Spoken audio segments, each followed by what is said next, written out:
One of our commitments has always to be part of some event that can promote and highlight the gastronomy.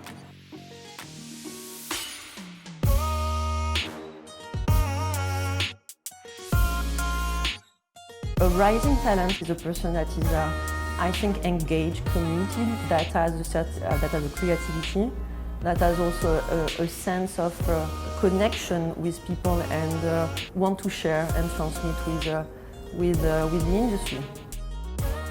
What was also super interesting in your approach is that you are taking as a whole the universe of the hospitality.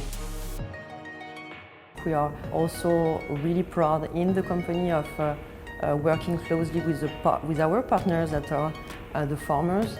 So we have a commitment to help that the people that work in the farm.